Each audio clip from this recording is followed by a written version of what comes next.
"100 రోజుల్లో రెట్టింపు ఇస్తాం, ఇన్వెస్ట్మెంట్ పేరుతో మోసం, ఇద్దరిని అరెస్టు చేసిన నాగోలు పోలీసులు." చూస్తుర్రా, మోసగాళ్ళు వచ్చిర్రు. పెట్టుబడుల పేరుతో ప్రజలను నమ్మబలికి డబ్బులు కాజేసిన ఇద్దరిని శుక్రవారం నాగోలు పోలీసులు అదుపులోకి తీసుకున్నారు.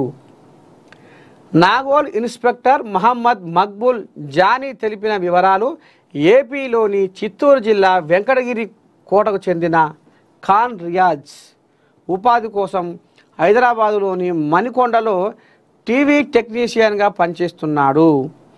హైదరాబాదులోని చిక్కడపల్లికి చెందిన సురేష్ ఇద్దరు కలిసి 2024లో నాగోల్ చౌరస్తా వద్ద మామా మెటల్స్ పేరుతో కంపెనీని స్థాపించారు.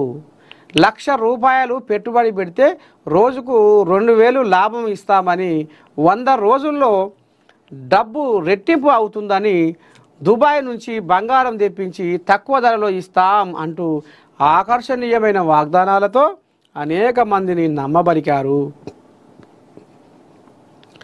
వీరి మాటలు నమ్మి ప్రజల నుంచి డబ్బులు వసూలు చేశారు. లాభాలు ఇవ్వకపోవడంతో పాటు నిందితులు కనిపించకపోవడంతో మోసపోయిన గుర్తించిన బాధితులు నాగోల్ పోలీసులను ఆశ్రయించారు. ఫిర్యాదుల ఆధారంగా కేసు నమోదు చేసి దర్యాప్తు చేపట్టిన పోలీసులు నిందితులను పట్టుకొని అదుపులోకి తీసుకున్నారు.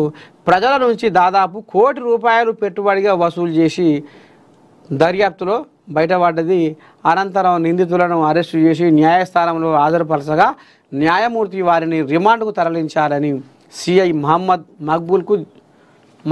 మక్బూల్ జానీ తెలిపారు. ఇగో మోసగాళ్ళు పట్టబగటి పంగనామాలెట్టి పంతుల్లామని చెప్పి దొంగ మాటలు నేర్చి దోసుగా తింటుండ్రు. కొంతమంది అట్లా కూడా చేస్తున్నారు, కొంతమంది గిట్లా చేస్తున్నారు. ఎన్నో రకాల దొంగలు, ఎన్నో రకాల మోసాలు.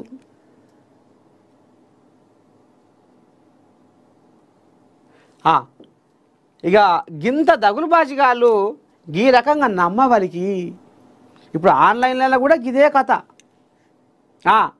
ఇక ఆడోళ్ళ పోటువలు పెట్టి ముద్దు ముచ్చట్లు మాట్లాడి ఏ రకంగా మోసం చేస్తున్నారు. ఇక ఇప్పుడు వీళ్ళు బజార్లలోకి వచ్చి బుచ్చగా మాట్లాడి ముద్దుగా మాట్లాడి మాటల మత్తులో దించి ఇగో ఈ రకంగా మోసాలు చేసి పేదోళ్ళ ఉసురు పంచుకుంటున్నారు.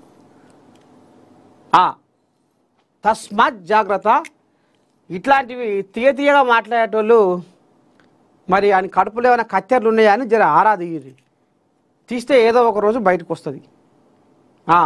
ఇటువంటి మోసాలతోటి మీరు కూడా బలి కావద్దు. ఇంకేంది,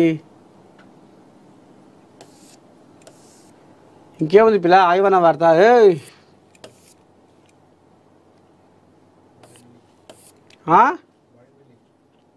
ఏంది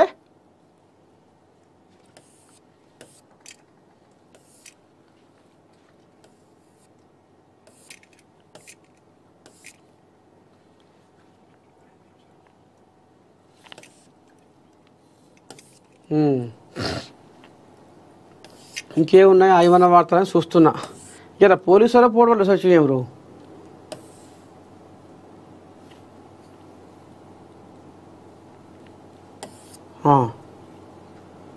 అయితే పోలీసు కోజాగరే అంటే ఇప్పుడు గణపతి పండుగ. మరి గణపతి రాబోతుండు భూలోకం, దేవలోకం నుంచి భూలోకం రాబోతుండు కాబట్టి